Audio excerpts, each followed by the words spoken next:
sessions that shear force diagram is 1 degree higher than loading diagram.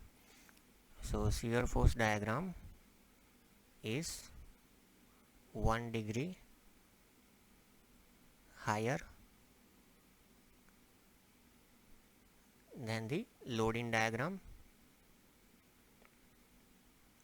and if you see the bending moment diagram is again 1 degree higher than shear force diagram. Now this is based on the mathematical derivations that we have seen uh, in the previous sessions. So this is the first observation that we make, that is the important point about the shear force and bending moment diagram. Then second observation that we can make about shear force and bending moment diagram, that if at any point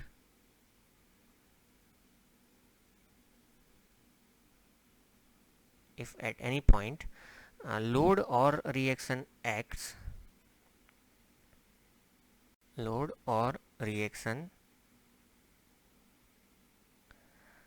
then ordinates of shear force diagram will change. Then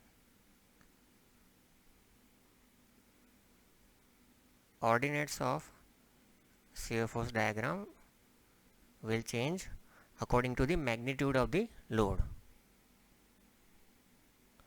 According to the magnitude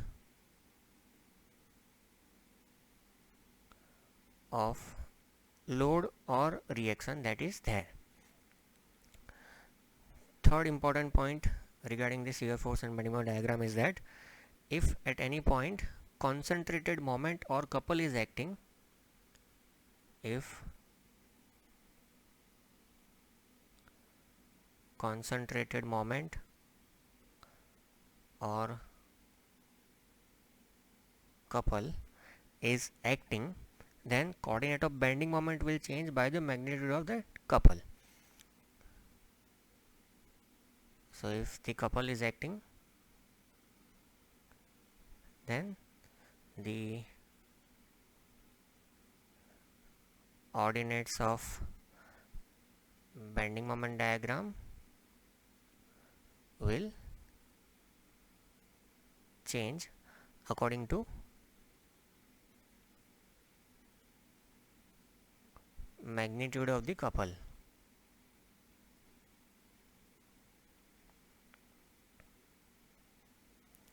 Then the observation number 4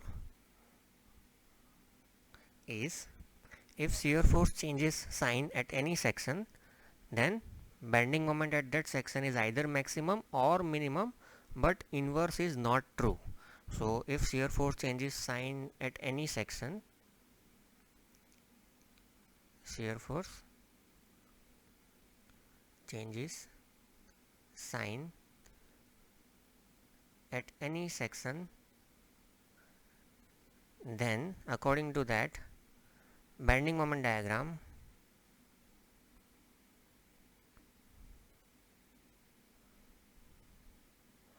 so not the diagram, the bending moment value at that section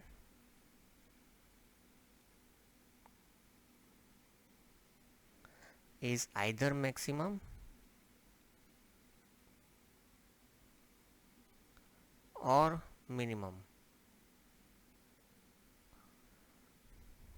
right? So here many times the questions are asked in the exams that when the shear force diagram changes the sign at any section, what will be the value of bending moment? So it can be maximum or minimum, either of these two values. It is not that it is always maximum or it is always minimum, but we need to understand that the point where the sign changes for bending moment either from positive to negative, at that point bending moment behavior can be either maximum or minimum.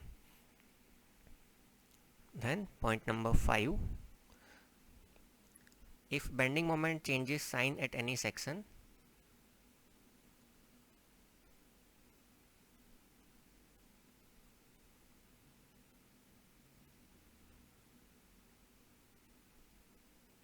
now it is about the bending moment, then at that section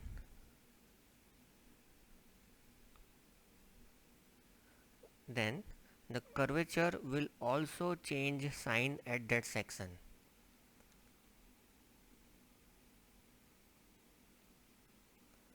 Curvature also change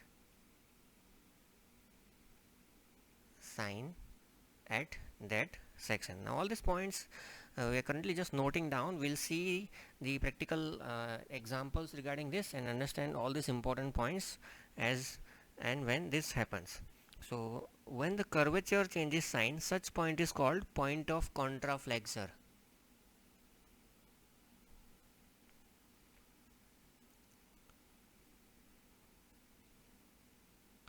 Such point is called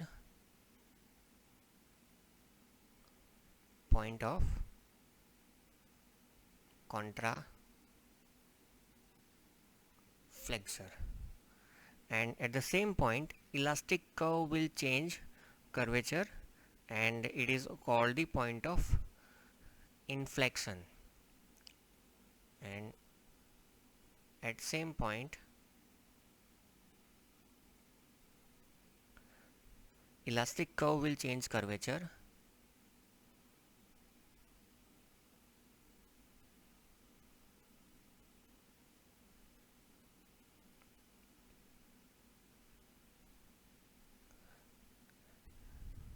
and it is called point of inflection.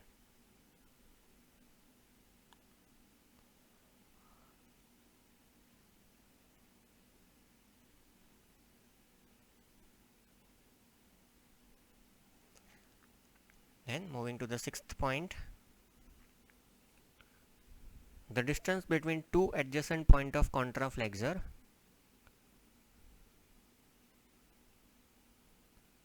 the distance between two adjacent point of contraflexure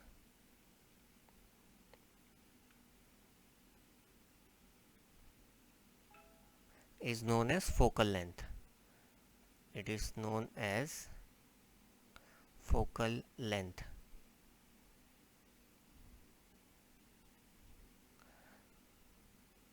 Then seventh important point, the portion of beam in which shear force is constant, the portion of beam in which shear force value is constant, so it is called as the shear span.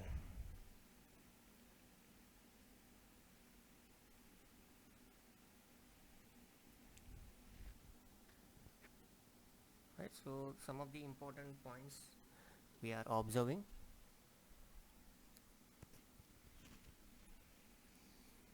So these are some of the important points regarding the shear force and bending moment diagram.